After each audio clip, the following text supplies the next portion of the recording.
Good morning. Good morning. Hey, good morning. What's up? It is a beautiful day. A little gloomy, but it's good for the grass, good for the flowers. So just getting everything started on hump day. Yeah, I got up this morning and I didn't sleep good last night. It's kind of toss and turn. It's all Mm-hmm. good though, because what I did was I went outside and I walked around my backyard, Yeah. and it really gave me some energy. I do my best thinking through the night, and so I think it was just my time with God to just kind of think and reset my mind. And although I was a little sleepy, Yeah. I cherished that one-on-one time with God I had last night. It has definitely been a journey. I'm just sharing this out a little bit. But man, this month is flying. Next week we got Juneteenth. We got Father's Day, and so it'll be past the middle of the month. Got my dad's birthday at the end of the month. He will be 70. He was born in 46. Wow. Yeah, he'll be 76. Man, my mom's birthday was on Sunday, so Yeah. her twin. Um, so shout out to my mom Doris and her twin Forrest. Happy birthday to Hmm. them. Y'all already know, y'all know my story with my mom, and she is the woman that taught me to never take no for an answer. And so when people see this relentlessness, just know that I got it from my mama. Hmm. Amen. Amen. Yeah, my dad has been, my dad has been rolling his whole life, and so, he's still going to his class reunions. They kick. I'm like, man, y'all, I don't know what was in the water back then, but man, y'all are getting it in to be, yeah, getting up there. Good morning, Ivory. Yeah, hey Avery, that's my little protege. Mm-hmm. Grooming her. Yeah, and just talk about your dad. Thank you for the opportunity to meet your dad a few years ago, and Yeah. allow me to be a part of the little family. He's like all of our dad. Those talks of wisdom and um, life reflections that he gives are so powerful. I remember when we went to some restaurant we went and ate at in Memphis. Remember that? And Mm. they had some kind of some New Orleans food too. Some gumbo Okay. or something. Remember that? I do remember that. I hope my dad didn't get. He usually get the fish head, and yeah, he just got to show everybody gonna eat the fish head. Yeah, he welcomed me to Memphis in big Yes. time style. So I appreciate that. Good morning, Mr. Driver. Good morning, Miss Lucas Hall. Good morning, Miss Pickney. Sherry, get at me. Mm-hmm. Get at me. We need to catch up. We got some stuff to talk about. Yeah. Amen. And I'll tell you guys, as we're tuning in today, please share this out on your Facebook Live. We're going to talk about a lot of things today. We're going to talk about it's summertime. We're going to talk about how are things going with the Promising Scholars Program. What have we been hearing? We want to recap things that were discussed at the board yesterday around MAP testing, around social emotional learning, and I guess an action plan, if not the personalized student dashboard. Want to get through, what are you guys doing for the summer? What is going on? How are we, we had the COVID slide. How do we keep away from the summer slide? And want to get you guys feedback. And just me personally, because my son was attending the camp, but it ended up getting canceled because I don't think they had enough attendance, or it just started too quick. So really want to get feedback of what are people doing for the summer. And so that's what we'll discuss. Sign, anything about you? Anything I miss? No, for the summer, me and my son will be reading The Miseducation of the Negro Mm-hmm. together. So um, that's one of the things that I want to do with him this summer, Yeah. is educate him on that and get some reading in, lots of conversation, teaching him some life skills. Yep. Is going to be one of my focuses. John, I might be having to lean on you for some of that Yep. manly stuff. Yep. Eating lunch Teamwork. with his dad and the tribe around us. Just really trying to work on some life skill stuff with him. He'll be 15 in July. And so I Wow. told him, I said, hey, you becoming a young man. Mm-hmm. And, I don't want to send you out into this world, not having some of those skills that, as a mom, like some of those things I don't know how to do, but that's going to be a focus for us this summer, reading and then life skills. Yes. Man, it's just as they grow up. I mean, at 15, I can't imagine what John's gonna look like and smell like. We're already getting some of that preteen stuff in. So I'm like, okay, at 15, we'll see. We will see. Gotta have that extra degree. The degree is some of that extra. Body heat activated. Well, I'm telling you. Yes.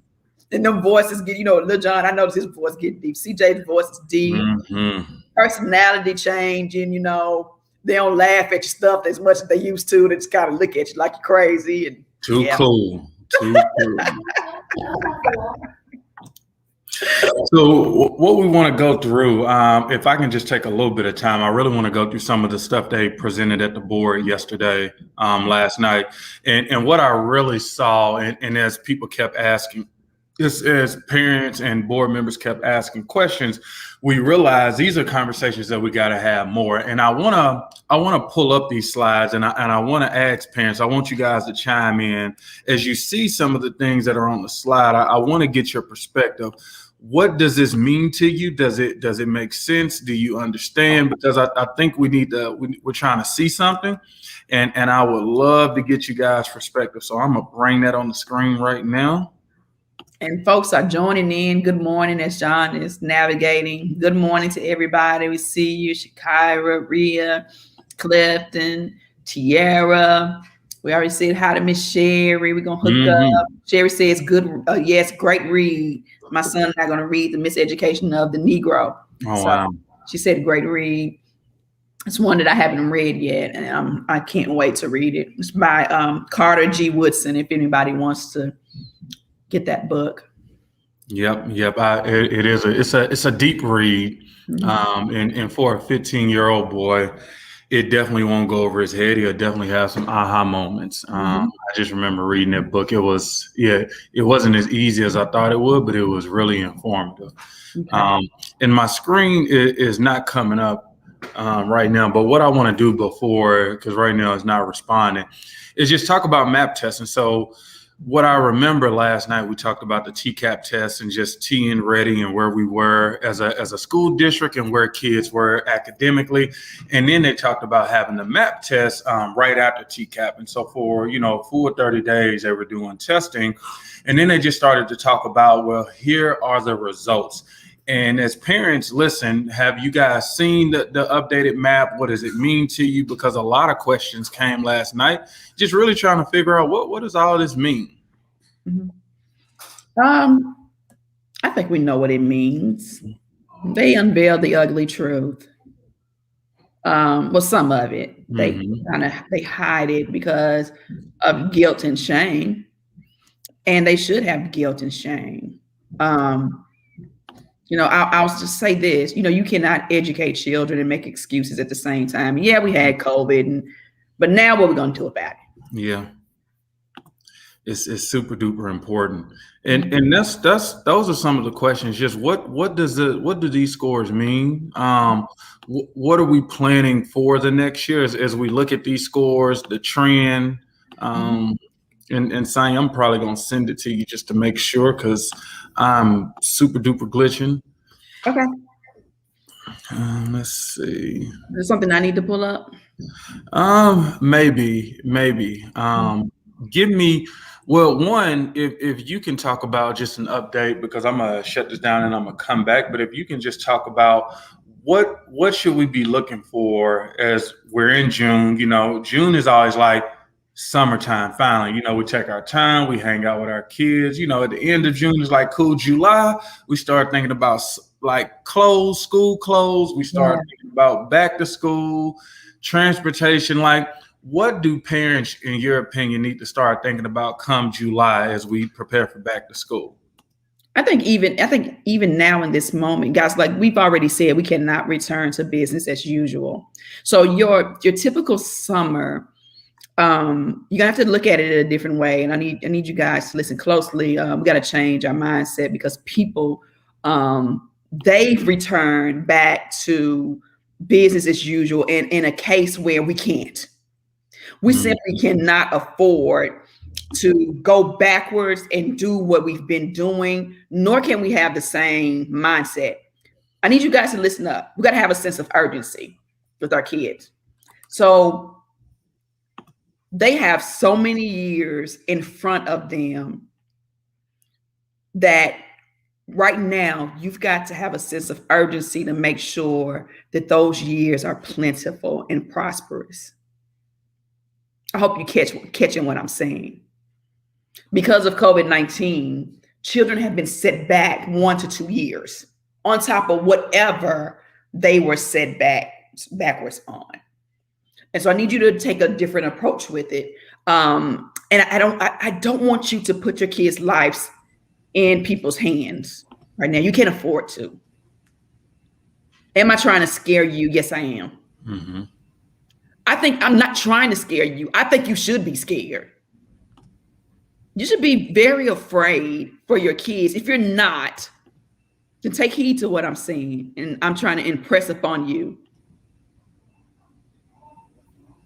the fact that you've got to take matters into your own hands. And you can't afford to leave your children or child's destiny in the hands of others. And so, for this summer, you've got to get them as enriched, as much as high dose tutoring, reading, all of those things. You've got to make sure that you put in the forefront. I don't care how old they are. Grades 12 to K through 12. You've got to make sure they have lost a whole lot. Yeah. And we've got to make sure that we take this very seriously. So, for the month of June and July, focus on making sure your children get high dose tutoring, taking advantage of the funding that's already been put forward, and have a sense of urgency and really think of this as a life and death matter, Yeah. And just adding on to what you're saying. So one thing I want to do is go through this report and get feedback from parents. Like, what does this look like? What does this mean to you? In the report, they talk about high dosage tutoring. Again, what does that mean to you? It goes over the map, talk a little bit about social emotional learning. But as Sonia said earlier, we can't go back to business as usual. I think it starts right here. And so let me go through. And so as you look at the signature initiatives, what was talked about last night at the board, talked about the personalized student dashboard, coaching with Khan, literacy reimagined, high dosage tutoring. And as you see the core tenets around numeracy, transitions, and literacy. And so as you guys look at this, right, and this is what I want to get to, because even as someone who has worked in the system, who is on the board, like I looked at this and at PROPEL, we've had classes about this. What does this say? And so as you guys look at this trend, so you see kindergarten, it just shows you how many kids were tested. It says med NP, and I had to read down here nationally, the median national percentile. I kind of know what that means, but kind of don't. And then it talked about Q4 through Q5 just on the achievement, right? So as you look at kindergarten, right, it's 43%. That's the highest it's going to be as they look to test kids with MAP. As you continue to go down to first grade, second grade, third grade, all the way down to ninth grade, the numbers go down. And one of the board members asked a question, but what does that really mean? Are we not achieving or growing academically? Are we going behind? And as parents, what does this look like to you? Like how would you define it? Like if you got this report at home, what stands out to you, if anything? Nothing stands out about it. It looks like if somebody took some data and manipulated it and word played it Mm-hmm. to do a presentation. The average parent, the average board member, could not understand what this data means. Mm-hmm. It does not. It does not tell us, and whoever asked it on the board last night, it does not tell us where children are. And it most definitely does not identify your most struggling communities. Yeah. And you know, we break that down on everything else. I would love to see a breakdown of priority schools. I see what you're saying. Just to really dig deep into the data. So when you look at first grade, second grade, or even third grade, with the law coming not this July, but next year, how do you break that down racially, economically, zip code, school based, so we can really see how our kids are doing? And I'll just go through a little bit more. This is the mathematics results by grade level. Again, it starts really high, and then on average, it ends at about 28%. And so it's saying, my interpretation is saying we start high with higher proficiency, but as the kids matriculate, the proficiency and the growth goes down, which really trying to understand. But this was the presentation. And again, just go back to that slide, go back up to slide 7. And so the yellow means what? That's when they take the test in February. That's the test for February 2020. And then to May. So there was a significant drop. Look at that. Mm-hmm. And proficiency in language arts, national percentile by tier. It says, and then what is that on the side? Which part are you looking at? It says that's a national percentage. Yes. Oh, yes. So it's showing how we compare. Well, on the second part, it says quintiles 4 and 5, which again, as you think about this language, quintiles, we don't know what quintiles. As much as I wanted to understand quintiles, I didn't understand what they were saying. Jackson Sprayberry. Jackson Sprayberry. I would like to schedule a meeting. Yep. To break down this data. And I believe that would be our first speaker series in August. Mm-hmm. We will go back over map assessments and we'll break down this data. Yep. And as you look at it, in Jackson Sprayberry, he did our speaker series. I want to say, was that in January? January. He broke down map assessment scores, what they mean in comparison to national data, district data, and school data. Mm-hmm. And so this second to last thing I want to look at is as you asked, Sonia, like, how do you break down some of the demographics, not by grade, but as this is breaking it down with, racial breakdown, economically disadvantaged, students with disabilities, English language learners. And as you look, all students, the average is 37, right? And then where you need to be is 50, right? Median national percentile, like you need to be at 50%. And as you go down, you see some communities really struggling. This is sad. This makes me sad. This shows that literally children had not even stagnant, but stunted growth. Mm-hmm. You know the difference between stagnant and stunted? When I think about stagnant, that means you stop growing, mm-hmm. but you still have the potential to grow. When you're stunted in growth, Yeah. When you get to where you are, you stay there.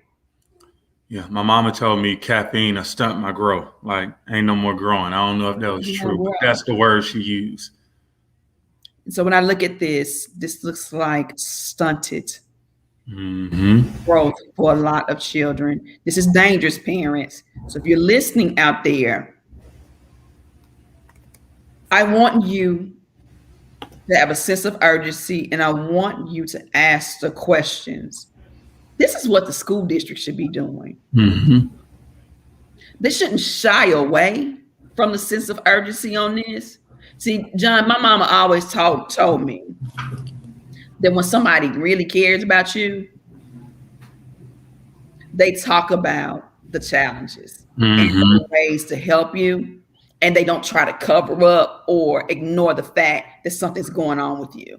You're right. They call you out and they say, hey, Sonia, you need to work on this. How can I support you? And what I always see from the district is data that they want to show. It's still bad, but they want to portray as if it's not that bad. Mm-hmm. And it is that bad. Yeah.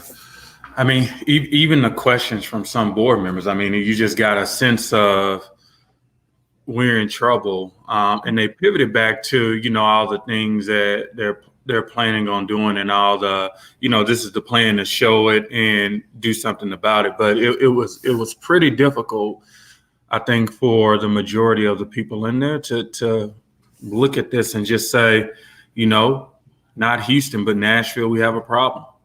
And Sherry said, and Sherry's an educator from Atlanta, Georgia.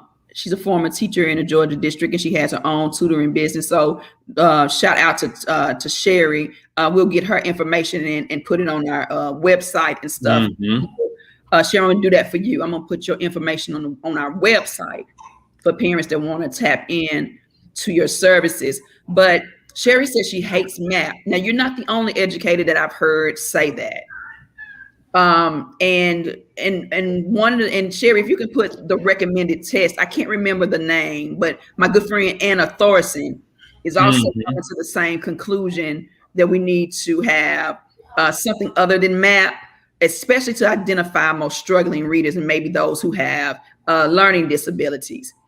And so let me know what the name of that test that you're recommending, because maybe that's something we need to be having discussions about. Yep. If this is not giving us all that we need, then we do need to put pressure on those who make these decisions to do what's right by children and take it a little further. See, there's nothing wrong with doing better. And so if there's a better assessment, then we need that. Yeah. But the parents like me and John, we don't know what to ask for. So we're dependent on experts like you, Sherry, to give those recommendations. Yep. And just the last thing that you'll see right here, and I think this is important for our parents to look at, MNPS's plan for the personalized student dashboard, stakeholder engagement. As you look at where we are now, we're in June and July. And then as we go through, teachers, students, and families participating in Promising Scholars, that's happening right now. Families accessing the student dashboard. I think one of the board members asked what's been the percentage of families actually accessing the dashboard. And then the last stakeholder, MNPS principals. That's the summertime right there.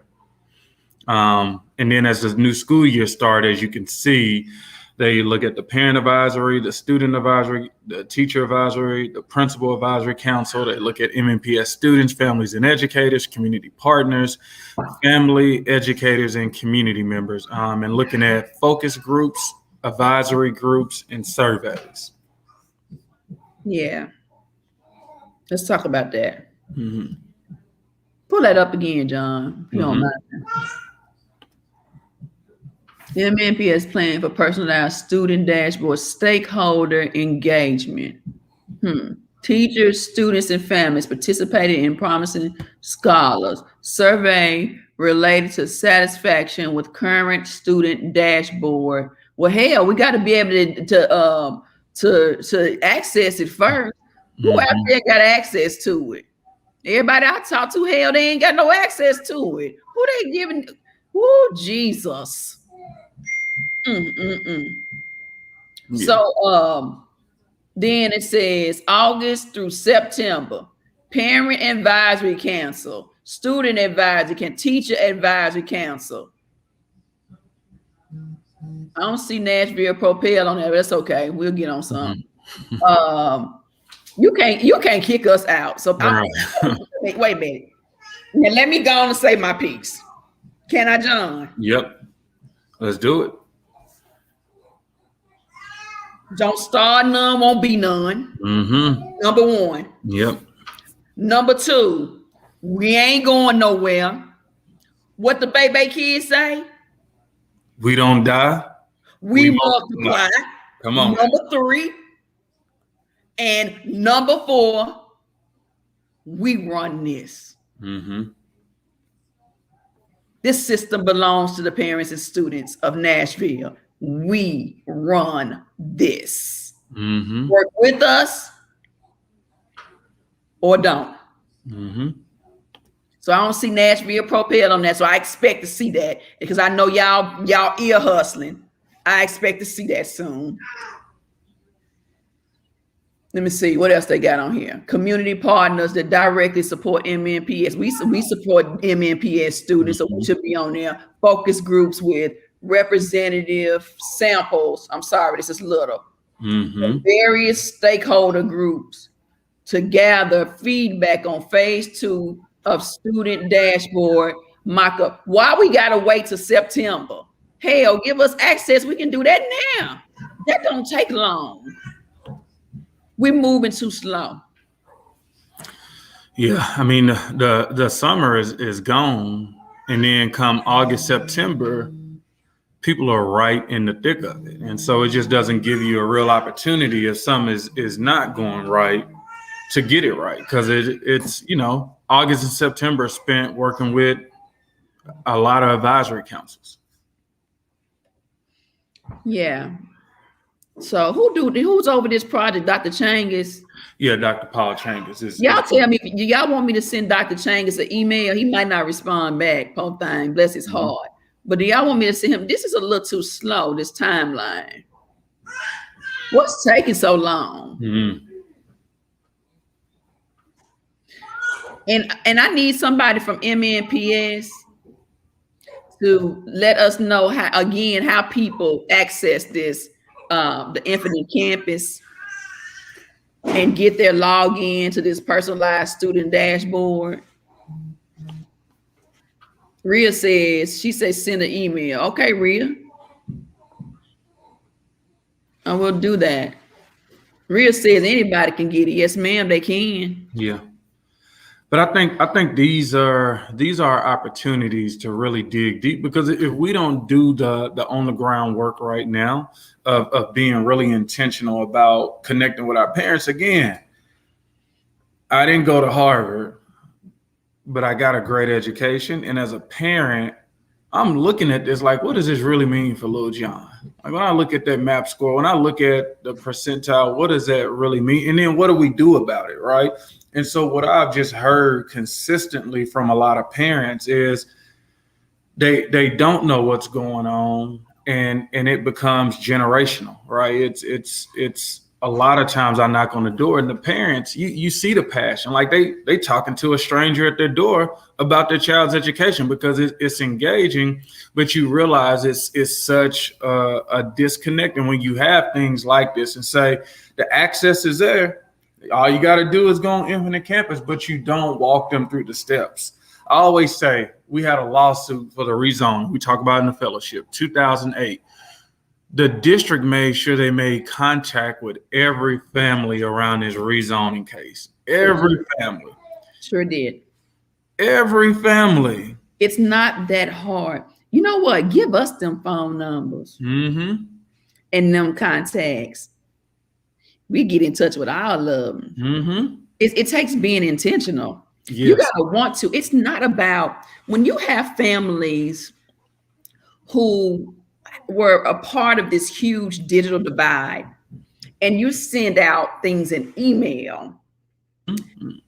or you put things on your website. It's not like when you put something on a website that there's some type of notification, right? Like, ding, something's been added to the website, right?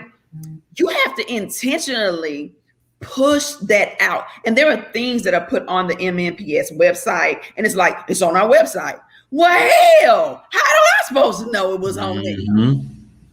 And so, we have to meet people where they are. It's not to say that parents are dumb and they don't care. It's just, your plan or their lack of, and your strategy, and everybody else doesn't. You have to, if you want to be a team, if you want to truly make sure that people are stakeholders, then you have to make sure that you do the same thing you would do internally or better. Yeah, or better. To make sure that everybody else knows. If I'm really a stakeholder with you, then allow me to give feedback before you do something. Allow me, the same communication or better, to make sure that we're on the same page. We just had our team retreat. And as a leader, I have to make sure that the team understands I can't go faster than my team. And so to Dr. Battle and those who are leading in the school district, you can't go faster than the team. We the team. We the stakeholders. You can't go faster than us. What happens when the train is going faster than the people trying to get on it? They don't get on it. They get ran over. Yeah. You miss it, you're going down. You're going down. And folk don't be surviving no train accidents. They do not survive train accidents. Right. And just the last thing, and this is where I want parents to also dig in as we think about the Navigators. Navigators was a program that was really started to give families an opportunity to talk about, what's going good, what do we need to work on, and what do they need help with. And here's some of the things as we look at the Navigators program. I have a question. This is my worry. And I know somebody from the district is listening to this. And this is I want you to take what I'm saying, don't take defense to it. But what the district sees the success in, as far as success with the Navigator check-ins, is not what really happened. And what I mean by that is, yes, some people call, right? A lot of parents did not have a Navigator assigned to them and know nothing about a Navigator.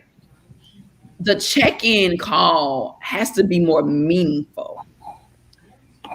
The questions must be open-ended questions. So now I'm teaching the district something. If you're doing a true check-in, you want to make sure that those questions that you ask are not closed-ended questions. Was your day good? Yes. How's it going? Fine. Just like talking to our kids. When a Navigator called us, those are the kind of questions that they got. The questions were not questions that really help the children, especially, to understand what those check-ins look like. And so if parents don't know what it's supposed to look like, when you call them and say, how is school going? Right? Johnny said, what is the baby name? Baby Carson. Baby Carson. When a parent doesn't know what the check-in call is supposed to be about, if there's no pre-agenda sent, there is no teeing up of that check-in. I do check-ins with our team. We have check-ins weekly, and they're very meaningful. They have agendas attached to them. And so these check-in calls, MNPS, the Navigator calls, gave you numbers, but it didn't give you any substance. And I would love to talk to Carrie or whomever to talk about this, to give some true feedback. And I hope that the district is open to the feedback to improve. I do think that the Navigator check-ins can be very successful, but without taking our feedback and you're celebrating something, you're not looking at, you're celebrating, yeah, the win was you got this many done. But then what is your goal for the navigator call as far as substance? I think you have a lot of work to do. And so that feedback, would love to give that feedback because I participated in some of those calls and families did. And actually I recorded some of those calls. So if you want my recording so that you can help your teachers, and maybe you should do that with some of your check-ins as professional development. See, I think I could run this school district. Don, I think I could run the school district, but I refuse to work with this system. But listen, where is the peer feedback for these navigator calls? Who's leading this to coach navigators so that they even feel successful? How would you like to call people all day long and not really feel like it meant anything, right? Because when a navigator calls, they need to have a sense of excitement, engagement. They've got to coach people through this, and I don't see that in the navigator call. And parents, this is why we're doing access denied. This is why we talked about a personalized learning plan. This is why we show up to the board demanding that you take it real serious when it comes to the business of educating our kids. And this partly is with education, but it's also with like things that are happening in Nashville. And you think about Amazon and Oracle, and you look at places like Atlanta, and you always see two Atlantas. It's the ATLians who have been there 3 generations. Then it's the people who have moved to Atlanta and really take advantage of the wealth, but also created a larger wealth gap. And so as you look at these numbers and saying, I'll blow it up for you, like this is why we have to take this serious and continue to advocate not only for our kids, but for all kids. Because as you look at Nashville is continuing to change. And if we don't get it right with the least of them, like look at all students, 41%, right? Academic growth by student. Look at Blacks, 36%. Look at economically disadvantaged. Like we have some serious work and serious business to do that. It just can't wait. What's SWD? Students with disability? Yes. And they're saying that they have this is growth. I'm sorry. Which again, as I look at this, it says, economically disadvantaged grew 34%, non-economically disadvantaged in the red right here grew 37%. Still not enough. Still not enough. Yeah. I want to point out something. I want to see what it was last year. Yeah. I want to see what it was last year. And then the fall or the winter break. I want to see 19, 20, and 21. Now, if these cheering, y'all heard me. Grew more than a pandemic than shut the damn schools down. Come on now. Folk don't like me, but I'm going to say what I'm going to say. Come on now. Too much money coming through the pipeline. I expect to see with all the money coming through here, because the strategic plan for the district says that the problem is we need more teachers, counselors, nurses, and more money. Yeah. And that will fix the problem. We got it. Okay. Yeah. I would like to see some significant growth in these students. Yeah. By the spring of 2022. Yeah. And not to put, Jordan is on here. Jordan says they're not looking at the bigger picture. What is the feedback from parents so that their input could make the navigational calls effective? And if you know Jordan, to know Jordan is to love Jordan. Jordan has worked in childcare. Jordan is a perfect mom to her kids. Jordan lives in a community that's changing. And you can't look at Jordan or listen to Jordan and say she is not a parent that's involved, that cares deeply about her kids, but other kids.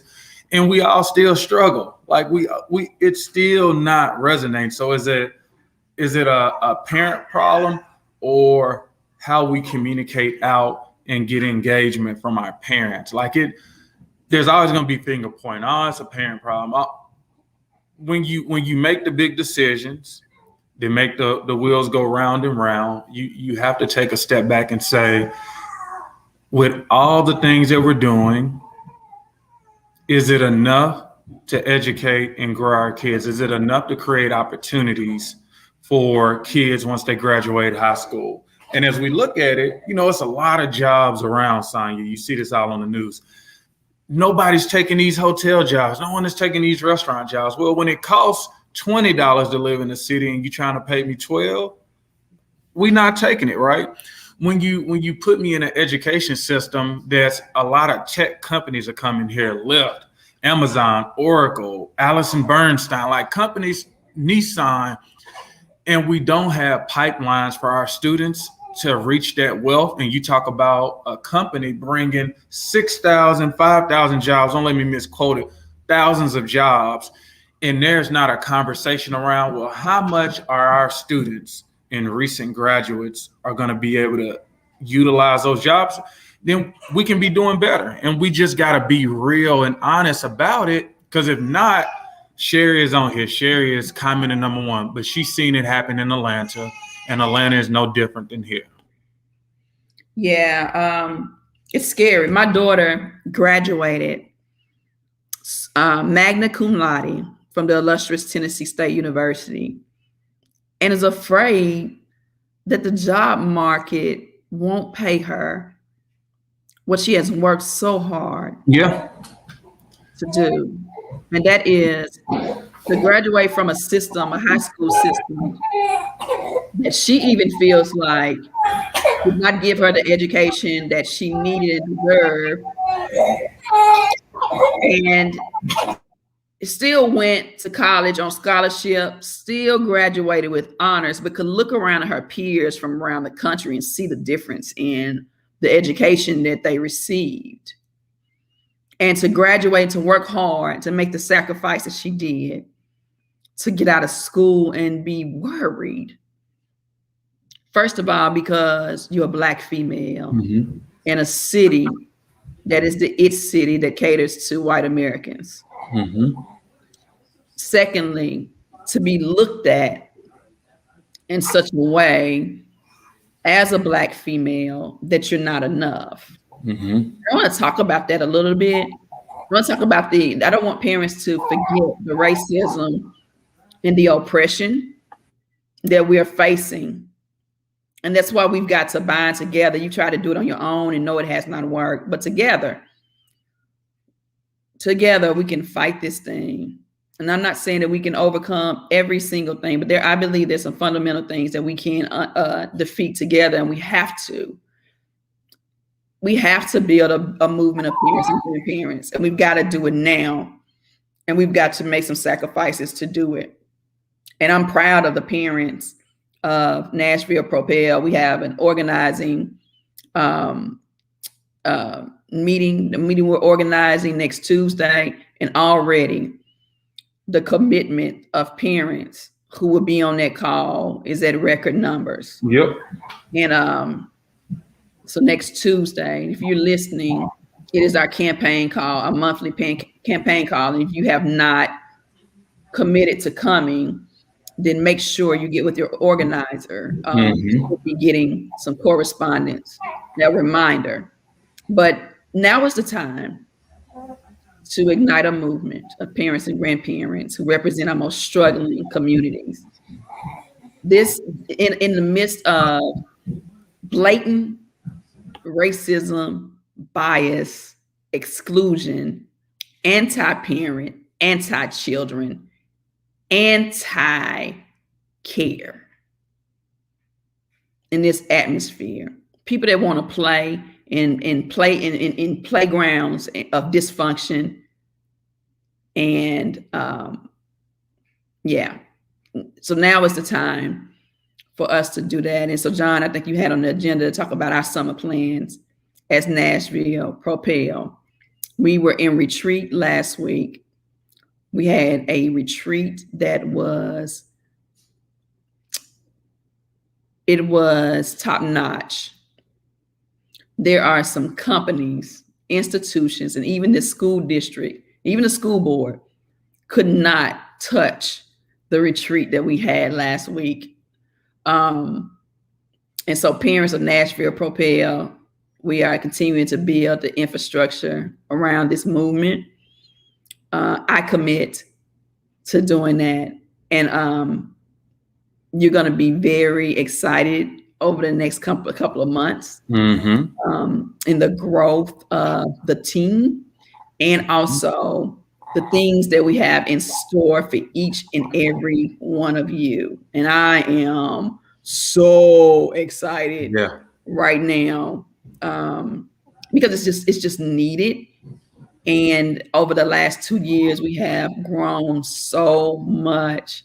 And to be where we are right now, there are people in this city that have underestimated our leadership and underestimated our ability to get things done.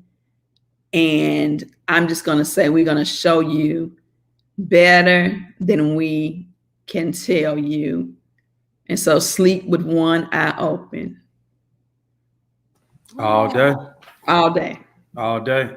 We got work to do, Jordan. Definitely fired up. Looking forward to seeing you. But man, taking this energy, it's time to keep the pressure on, like our lives depended on it. And again, like reopening, as the city reopens and we get a chance to meet parents again and talk to them about what they care about, it just continues to be the gasoline that pushes us forward, and we're ready. Yeah, I heard a school board member say, actually the chairman of the school board, that people are blaming them for things that happened before them. Some of those school board members, 1 or 2, have been on there for 5 to 12 years. Okay.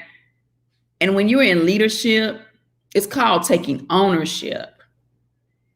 And it's you know, and I'm saying that I want Christian to know that I'm saying this publicly because I hold her accountable. It's not about me liking her or disliking her, but it's about accountability. And she says that she wants me to hold her accountable. And I want to hold her accountable to statements like that you are responsible for things that happened before. You're responsible to recover from those things. And when there's no clear vision and there's no clear accountability to correct those things, it's not supposed to be a continuous cluster F, excuse my language. It's supposed to be leadership gets in there and they stop the things that were not working. What worked well, what didn't. And they address those things strategically and by priority. I don't see that leadership on the board. And Dr. Battle, you may have some of that, but I think one of the problems is you don't show us enough. And I feel like the district as a whole is afraid to have that conversation with parents like us because you think we don't understand. And I'm gonna tell you, we're smarter than what you think. We're probably smarter than some of the people y'all have on y'all's team. So we're demanding to know the strategic plan, the priorities, the goals toward that, and the progress. We should be getting some reports on the progress to these MAP scores, but not just the progress. What are you going to do about it? What's your SWOT analysis? What are your priorities to make sure that children are reading? Yeah, okay, good. Like, yeah, the state of Tennessee has implemented Reading 360. We're moving in a better direction. What I haven't seen is a commitment to making sure that we see progress in measurement. Give me a measurement of what that should look like. What's going to be true? And tell me, I done said over again, what's the darn promise? I'm still asking, just like 2 years ago, I asked the question, What is the plan to increase academic achievement? If somebody can go back, I even said it in written form, in an op-ed or something. And nobody has answered the question yet. And I'm holding you accountable to answer the question, because it's still the same thing. What is the plan? What is the plan? What is the personalized learning plan? What is the plan? What is the plan? Yeah. And with that, we will see you guys. Like I said, Tuesday, be on the lookout for our fellowship people. We are starting Thursday at 6 o'clock. So look forward to seeing you guys there. Thank you guys for checking in. Jordan, thank you for your comments. Rhea, Miss Lucas, Cliff, Thomas, Tierra, thank you guys. And we will see you next week. Don't forget to follow us on our social media, y'all. Yes. Website updates coming soon. Yes. All right, guys.